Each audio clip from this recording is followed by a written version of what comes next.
Hello there, and welcome to the impzonepod. We're back again to talk more TNA wrestling shenanigans. And, well, I want to talk about what is the goal with TNA. Like, what's the end game, in a sense? Like, we've been talking about like a lot of different stuff with how we're going to grow TNA, what we're trying to do, and like I recently just saw that the ticket sales for Bound for Glory have reached like over 3K, I believe. So that's really, really good, especially like a couple months out or whatever. And I think like the full arena is like 7K something, nearly 8K or 7.5K or whatever it is. So like they've sold half of the arena, at least half of the arena, and this is on WrestleTix. You can go and look it up as well. I do wish that it was on the website itself. That is a bit annoying, but whatever. So we have to get back to this. What is the goal with TNA? Where is the promised land, so to speak? Where does it want to be, or where do we want it to be? Like obviously the fantasy in some ways is to be like in contention for the number one slot, but that's really unrealistic in many ways. But like we should always strive to be the best as what we can be. If TNA can get onto a similar platform to where WWE is like now, roughly, that's, I think, where we want it. We want TNA and AEW and WWE. Like, WWE is always going to be the biggest option and the biggest thing in wrestling. But we don't want to not... And they almost need, like 3 or 4 other promotions or whatever else it is that are on that similar like level with AEW and TNA and whatnot in some ways, because the more bigger options there are for wrestlers to kind of like go to different places, like going back to the territory days in some ways, like or the like when you have a lot of good indies or big indies or whatever else it is, super indies or whatever you want to call it. It's one of those things that now suddenly, hey, well, the guy in PWG or whatever, I'm not trying to single them out, I'm just taking them as an example, is a dickhead, okay? Or we've had some beef or whatever else it is, and now we're not like on good terms or whatever else it is. So now I'm not going to work for them. Or, like Austin Aries came in and he was a dickhead and whatever else it was. And so now, PWG or whoever it is has blackballed them or blacklisted them or whatever. And it's like, okay, what are they going to do now that they've, been blacklisted by there or whatever? So now they have to start saying, well, I've got to go to another indie, and, like it depends what the situation was or how it all worked out or whatever else it was. But, like obviously we want TNA to be making money. But like, what does that look like? Because it's not just saying, we want TNA to be like the number 2 promotion or a close second or in that conversation every single week or whatever else it is. That's where I think we do want it. But how, it's not just saying like, how do we get there? But it's just saying like, what does that look like? Like it's not like we're going to have, the Wednesday Night Wars with TNA because TNA is going to be on Thursday. So is AEW going to try to counter program or like move one of their shows to Thursdays, i.e. I think they actually have a show on Thursdays, but whatever. Or are they going to be like, let's just do our best on Wednesday or whatever and try to outdo them every single week? Like that's where I think we need to like be looking at. Each show needs to be like trying to outdo the show that is either upcoming or just happened or is whatever. So if you're on Wednesday night, whatever, you need to be trying to beat last Thursday, but you all, or whatever it is. And you also need to be trying to beat this Thursday. You know what I mean? And same thing, like with TNA, like if here you're coming to Thursday and you need to beat whatever they did on Wednesday, and then you need to think, okay, well, how are they going to try to beat us next Wednesday? And then try to beat that, and sometimes it is really difficult because you've got to tell these stories, and sometimes you don't, get a lot of time. The last two knockouts title matches have got very little time, but that's because they're trying to go somewhere with it. They're trying to do something with it. I'm not 100% sure when and where and how and why and all the details, but again, they are trying to do something with it. They're not just saying, oh, we're going to have these matches be disqualifications or run-ins or shenanigans because we like having run-ins and shenanigans and things like that. No, it's because we're trying to make this thing that we've envisioned happen. Like this is what we're envisioning and this is where we're trying to go. And unfortunately, we've only got like a couple of weeks or whatever else it is to kind of do that thing. So, but whenever you get to, Emergence or whatever the next PLE or pay-per-view or whatever you want to call them are, the special live shows that happen once a month, you want to get to that and say, okay, we've got to blow them out of the water this time because after, 2 or 3 weeks or whatever of, no contests, shenanigans, people want to see a winner, even if it's like by shenanigans or whatever else it is. But,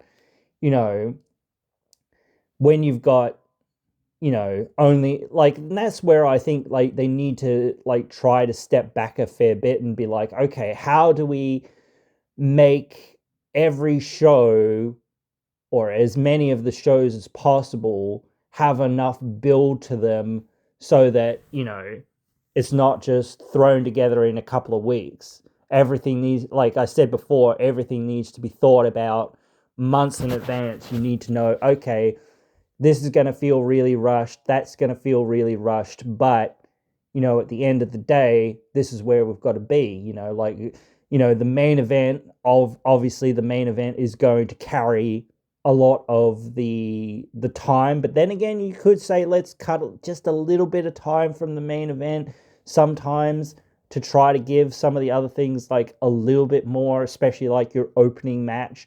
Your opening match and your main event are like the two biggest things. Like if you deliver on your opening match and your main event, you're usually pretty good. Like you need to deliver on a lot of the other stuff, but it's not just in the ring wrestling. Like I said before, I'm quite happy to go and see TNA and not see a 5-star match or what would be considered a 5-star match. Sometimes it's cool to see a 5-star match or whatever else it is, but it really doesn't matter to me to see 5-star matches all the time and whatnot, that sort of thing. Like when you get to see them, it's great, but I want the story. Like I'm more invested in the story. I'm more invested in the build. And that's why I'm like always on about like, oh, they couldn't do too much here, or they couldn't do too much there, or they didn't tell a really great story here, or there isn't a really good story here, or there isn't much here, because they haven't really been telling any big story there. So it's like, well, where's that story? That's what people want and that's what people need, like you've got to have your superstars too. Like you've got to have your Joe Hendrys and you've got to have your Mike Santanas, but you can't just sit there and say, oh, well, we've got Mike Santana and we've got Joe Hendry.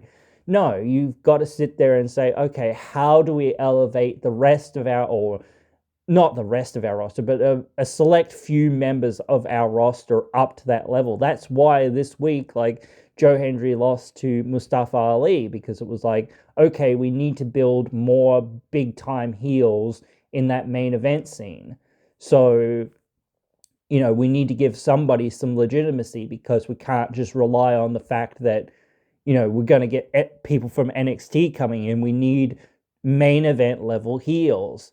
So we need to bring this guy up from like being in the sort of semi-mid card to being up in that main event. So now he's facing Joe Hendry, who is certified main eventer um, status sort of thing, to pull him up into being in that main event scene, and maybe like they're going to have a match soon, but that's what you've got to do. You've got to legitimize as many people as what you can. I actually think like one of the biggest mistakes in some ways that they made somewhat recently, or actually it was a while ago actually now, but like when they had Kazarian beat Hendry, they really didn't do anything with it, and I thought that it would lead to Kazarian being in the main event match at Slammiversary or something like that, or whatnot, but they didn't really do anything with it. So if you're going to have somebody lose, especially if they're going to lose on pay-per-view,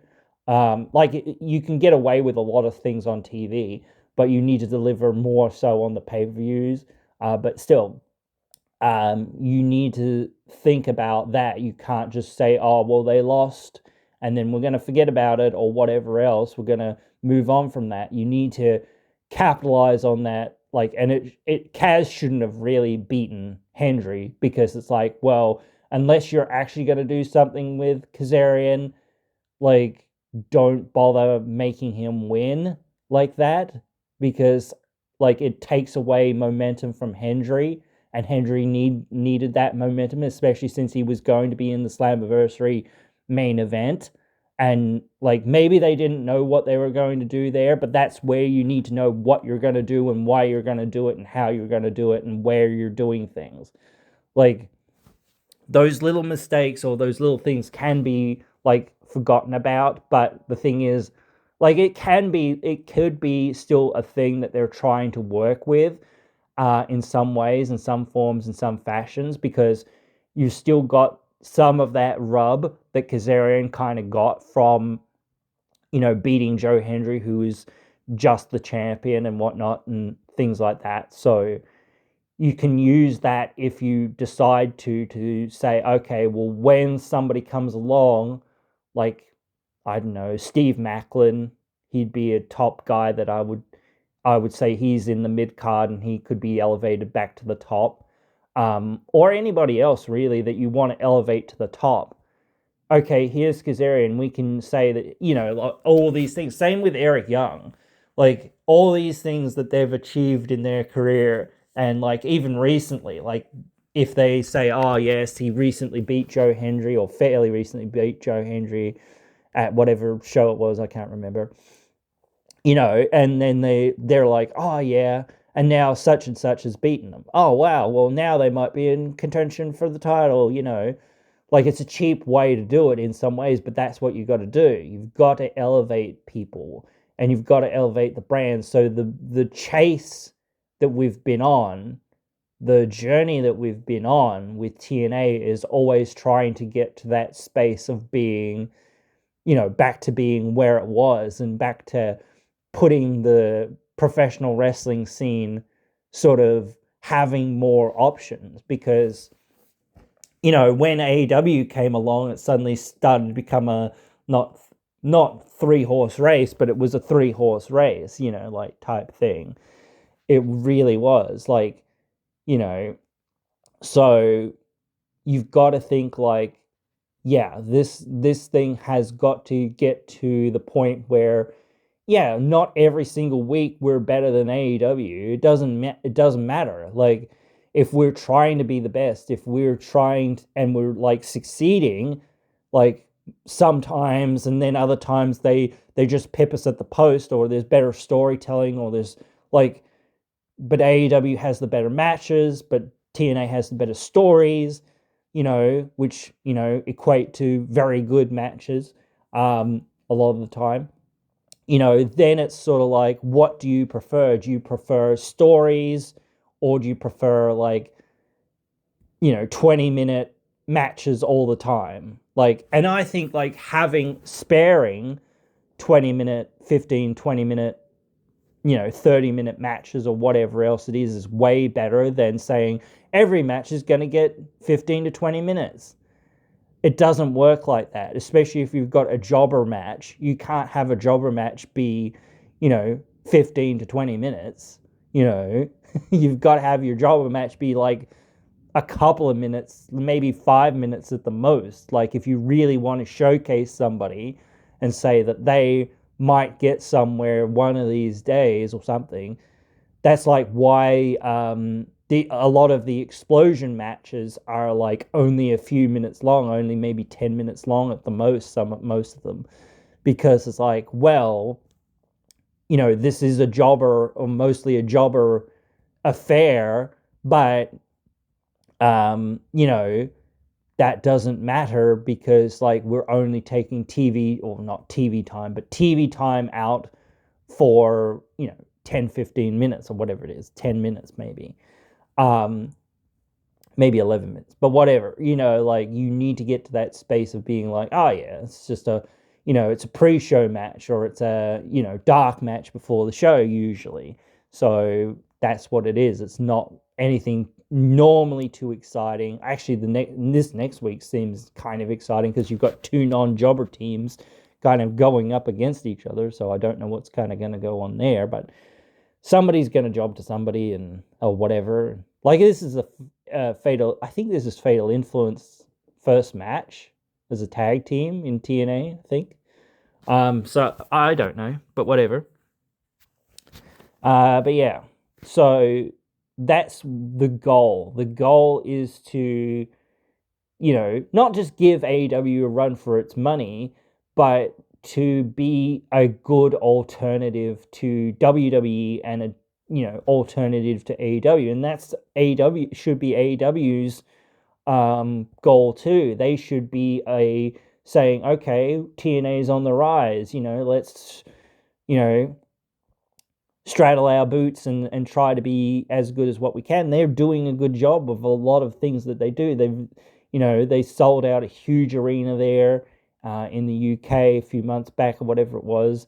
I'm not an AEW hater. I don't dislike them. I just don't love them like some people do. Like I could critique them and say, well, what could they do better? How could they, like, every week be getting, like, their arenas full? And a lot of people have said the same sort of things. They need to feel like, there is that level of competition somewhere, somehow. And I think, like, WWE and TNA are the only real, like, viable, like, not threats, but sort of alternative competition for them. Like maybe you could say like UFC or football or whatever, or basketball or whatever else. These other sports or these other entertainment things are, a competition in some ways because they pull viewers away from watching whatever it is, the dog show, whatever else it is. But still, you've got your wrestling fans. So you really need to appeal to wrestling fans in some ways, but you also need to appeal to a very much more casual audience. And I know that I don't want to talk too much about it, but like they need to tone down the blood and the guts. Like, yes, have blood and guts. That's fine. Like TNA has blood and guts sometimes as well, but it's very rare. And it's not like every single week or whatever else it is. It's like maybe at a pay-per-view and maybe on a special TV episode, and that's it. Like they only do it very rarely. They don't do it like every single week where there's blood and guts and stuff everywhere. Yes, there's violence, but wrestling is inherently violent. So you're never going to get away from the fact that it's not going to ever be just a general show, because there's going to be violence. There's, like there might be sexual themes, there might be some amount of like cursing or swearing or whatever else it is. So, the B word is used way too much, like bitch is used way too much, but still it is one of those things like that's, a soft swear, in some ways, but those sorts of things where, quote unquote soft swearing is allowed, that's again, deducting it from being a general show, and that's a good thing in some ways, because what do you want? You want prime time viewership. You want that viewership when, the mom and dad and the kids have all come home and everyone's sitting around the TV of, a Thursday night or whatever else it is, and is going to watch some wrestling, while they eat dinner or whatever else it is, like that's the idea. While, like in between news or something else or whatever else it is, before the kids go to bed, and then, whatever. That's it. But you want to be on late enough so that the kids have to beg kind of to stay up to watch the end of the show kind of thing. So you want it to feel like it's a teenage adult sort of product kind of thing.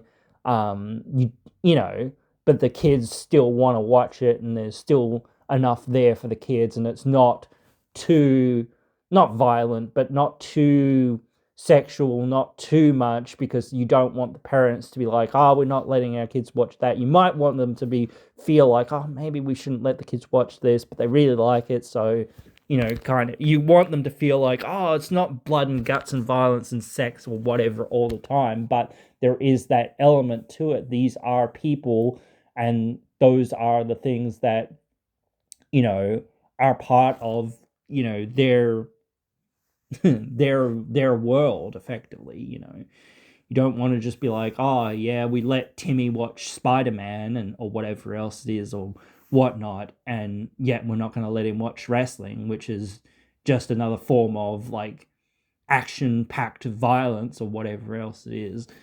So, but that's where you want to be. That I think's where I think, and I've sort of said it before, but like the road to get there isn't that hard. I think, like I said this before, I think like if like the CW network were to give TNA like a one time, or maybe even more than a one time, but a one time off episode on their network, like, or somebody just said, okay, we're going to let TNA have a one-time episode on our network and just see how many people tune in. And it's going to be a live episode.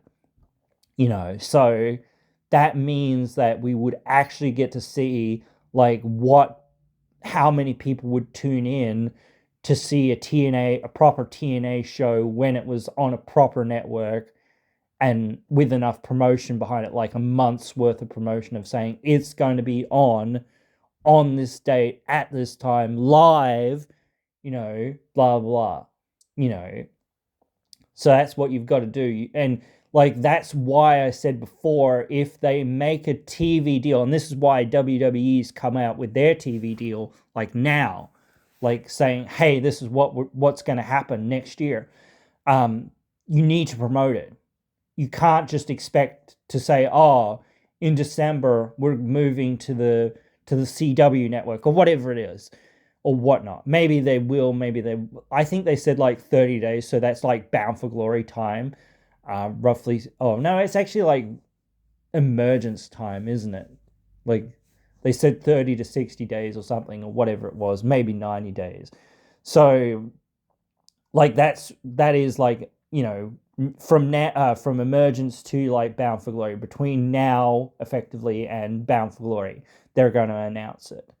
So that's good, because like you saying you've got like from, what is it now, August, so you've got like 4 months up to October, which is like the 10th, which is still like 2 months worth of promotion time of saying, once it's announced, hey, we're going to be on whatever network at this time on Thursdays, starting this date, next year, that's what you've got to do. You can't just, like, even if you're saying, oh yeah, their distribution isn't going to really help them get that many eyes onto that from there, but like at least the fans that are there watching every single week know where it's going and know what's going on. Maybe it'll be in conjunction, I don't know, said that before.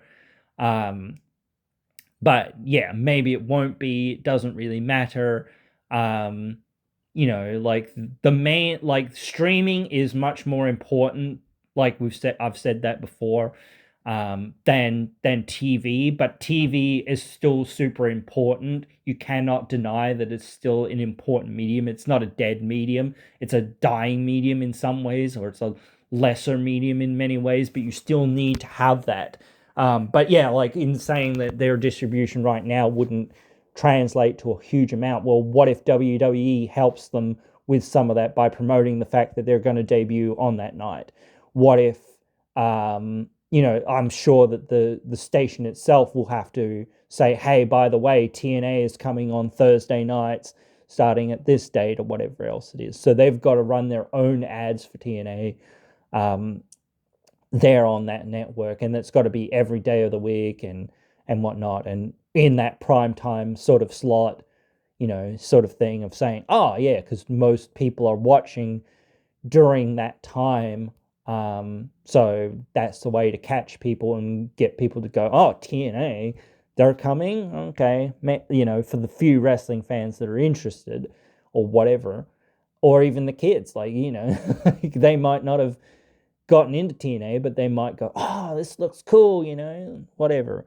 Can we watch Mummy? And things like that. You've got to get people to be like, okay, we'll tune in to see what they've got, especially like the first few. Like once you hook people into seeing your show, that's like the hardest hurdle, I think.